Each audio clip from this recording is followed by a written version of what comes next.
Bonjour, bienvenue sur la chaîne. Voilà, je continue quelques petites notions sur le tarot avec donc aujourd'hui la carte de l'ermite. L'ermite donc est le chiffre numéro 9. Le 9 va symboliser en fait l'accomplissement, un peu par exemple comme les 9 mois de grossesse, c'est-à-dire que le battleur est arrivé à un stade où il a acquéri des expériences et justement il va tirer de ces expériences sa vérité. Voilà, sa vérité par rapport à ses propres expériences. Donc quand on regarde la version classique, on voit un bâton. Ce bâton va symboliser le fait que l'ermite va quand même être ancré dans le monde terrestre. Voilà. Et on retrouve le bâton aussi ici, derrière le personnage, dans le Everyday Enchantment Tarot. Et on a aussi donc cette lanterne ici, qu'on retrouve ici avec la lampe, et ici sur le banc. Donc la lanterne, elle va quelque part nous indiquer le chemin. Donc l'ermite, c'est quelqu'un qui va communiquer quelque part, qui va avoir un lien entre le monde d'en bas, le monde terrestre, et le monde spirituel, le monde d'en haut. Le personnage de l'ermite, c'est quelqu'un qui ne va pas imposer sa vision du monde aux autres. C'est par exemple un personnage de la pop culture. Moi, je l'associe par exemple à Gandalf, c'est-à-dire quelqu'un qui, voilà, qui laisse les personnages autour de lui faire leur quête sans imposer ses idées. Donc quand on a cette carte, on va dire en sens lumineux, on va parler de périodes d'introspection où justement on va tirer des leçons de son passé et on va en tirer quelque chose comme une sorte de sagesse. Ça peut nous montrer aussi qu'il faut prendre du recul aussi sur certaines situations suivant les tirages. Au niveau personnage, ça peut nous montrer quelqu'un qui enseigne, ça peut nous montrer un mentor, un guide, voilà. Et au niveau du caractère, on va dire que l'ermite, c'est quelqu'un qui est patient, c'est quelqu'un qui est doux et serein, voilà. C'est pas quelqu'un d'extraverti, c'est quelqu'un plutôt qui va être dans l'observation, qui va être introverti, donc, et qui aura besoin de solitude, voilà, mais c'est parce qu'il en a besoin. Donc c'est quelqu'un qui sera indépendant. Voilà, il n'aura pas besoin de la vie des autres. Il peut avoir donc justement des attirances pour des domaines de compréhension de l'âme humaine comme de la philosophie, de la psychologie, la spiritualité. Et c'est quelqu'un qui, comme il arrive toujours à tirer des leçons de son passé et d'en faire une richesse, et bien quelque part, il va se bonifier avec l'expérience et avec les années. Quand on a l'ermite en sens ombre, sens négatif, entre guillemets, c'est plutôt quelqu'un qui là justement va souffrir de solitude. Ce n'est pas quelque chose qui va lui permettre d'évoluer, au contraire, c'est quelque chose où il est enfermé, dont il souffre. C'est quelqu'un qui justement va toujours attendre aussi l'avis des autres. C'est quelqu'un qui est tellement dans sa solitude, dans ses pensées, qu'il ne va pas agir. Et bien évidemment, il ne tire pas de leçons de ce qu'il a pu vivre pour en faire quelque chose de positif. Donc ça peut être quelqu'un justement qui est aigri, voilà, qui est un peu revêche, qui est un peu aigri. Voilà, donc ça c'était pour l'arcane de l'ermite et maintenant on va passer à la roue de fortune. Alors, la roue de fortune, c'est une carte dans la version, on va dire, classique, où il y a énormément de symboles. Voilà, parce qu'on est dans un cycle, hein, le 10, c'est ça, c'est un nouveau cycle. Donc là, juste en regardant les cartes comme ça, on voit que la roue va être représentée par cette roue de voiture qui s'éloigne et qui s'en va. Ici, on a quelque chose qui représente comme tous les signes du zodiaque, les planètes. Voilà, il y a quelque chose de l'ordre du destin, avec quelqu'un qui tend les bras vers ce qui va lui arriver. Et donc, dans la version classique, on a beaucoup de symboles. Déjà, on a le serpent ici, qui va symboliser le dieu Seth, qui est un dieu destructeur. Ici, on a une tête de chacal qui va représenter Anubis.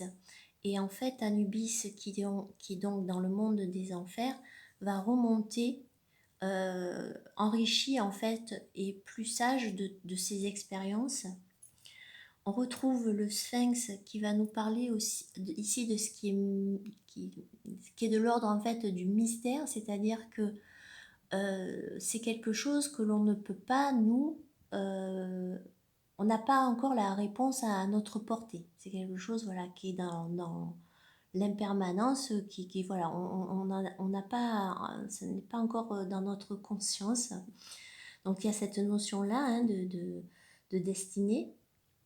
On a des symboles alchimiques. On a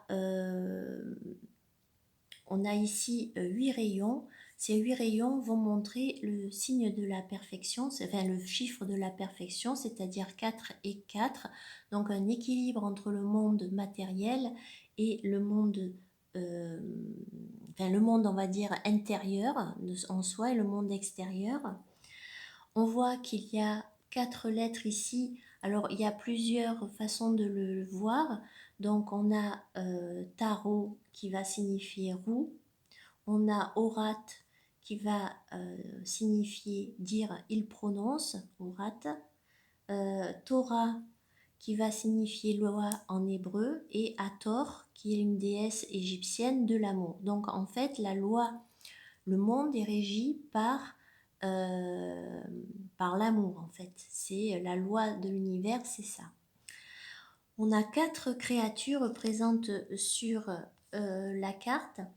C'est ce qu'on appelle des tétramorphes, c'est-à-dire que on a un ange ici qui va symboliser les émotions et donc l'eau, un aigle qui symbolise l'intellect, donc l'air, ici le taureau qui va symboliser le côté matériel, physique, donc la relié à la terre, et le lion qui est en lien avec le désir, voilà, donc avec le feu. Donc on a les 4 éléments aussi.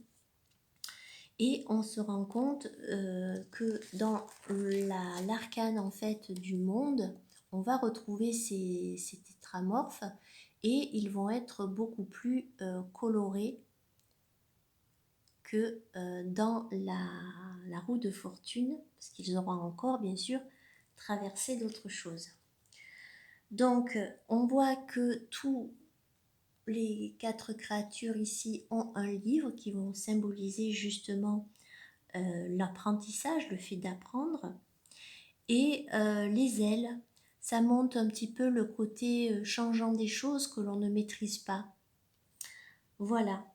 Donc quand on va regarder la carte de façon à l'endroit, on voit que la roue tourne. Voilà. Qu'il y a une évolution qui se fait. Que par exemple on est là où on devrait être. Il y a une sorte aussi de renouvellement. Ça nous parle de toute façon, la roue de fortune, ça nous parle de cycles. Alors soit on va avoir des cycles qui vont nous permettre d'évoluer, soit des cycles suivant les tirages qui vont justement nous faire, en tout cas nous faire stagner. On ne va pas aller dans un côté d'évolution. Si on a des difficultés et qu'on tire cette carte dans le sens lumineux, c'est quelque chose qui va aller mieux et ça va aller mieux. Et au niveau de la personnalité, une personne qui serait roue de fortune, ça serait quelqu'un qui justement dans sa vie aurait vécu plusieurs cycles euh, et qui aurait toujours eu besoin quelque part de se reconstruire plusieurs fois, par exemple, qui a tout dans sa vie, puis qui perd tout, qui est obligé de recommencer, etc. Donc finalement, on va se retrouver avec une personne qui aura eu une vie un peu en dents de scie. Et ça va montrer en tout cas que cette personne, elle aura un sens de l'adaptabilité, de l'adaptation, voilà, qu'elle est active dans sa vie et qu'elle arrive toujours à sortir la tête de l'eau, à refaire surface. Donc c'est quelqu'un aussi qui va être entreprenant, voilà, qui aura cette force de recommencer tout le temps à zéro. La carte de roue de fortune en sens inversé va nous montrer justement que par exemple par rapport à une situation, on ne prend pas de risque. Si on veut trouver un boulot, mais voilà, on veut savoir si on va trouver du boulot, mais si la roue de fortune sera inversée, c'est peut-être qu'on ne prend pas assez de risques ou qu'on ne fait pas assez de choses justement pour aller dans le sens de réalisation. Bon, ça peut nous parler justement aussi de rechute, donc on répète des schémas et ces schémas-là ben, nous ne fait pas évoluer. Ça peut nous montrer aussi, suivant le tirage, qu'on a peur du changement en général. Et bien sûr, ça peut être aussi un revers de fortune, voilà. Et on tourne en rond, on tourne en rond. Alors, les personnes, elles auront, roue de fortune, c'est des personnes qui justement, comme on a vu, d'un côté lumineux, elles arrivent à répéter des cycles, à se remettre en selle, à chaque fois à avoir cet esprit, cette volonté. Et en sens moins lumineux, ce sera des personnes justement qui auront beaucoup eu, qui auront beaucoup souffert et qui quelque part seront des personnes qui seront usées tant physiquement que mentalement et du coup qui peuvent entrer dans des cycles, enfin dans des addictions par exemple, de la dépression. Voilà, il y a un retour du passé qui n'est pas réglé. Voilà, ça peut nous dire aussi qu'il faut voilà, faire preuve de patience et de résilience. Voilà, bah écoutez, j'espère que ça vous aura plu. Alors, bien évidemment, ces notions, c'est des notions que j'ai apprises dans des livres. Donc, je citerai Jodorowsky, Emmanuel Iger, voilà, et puis plein d'autres, Brada aussi. Et voilà, donc c'est quelques notions qui me permettent aussi à moi de réviser. J'espère que ça vous aura intéressé et je vous dis à bientôt. Au revoir.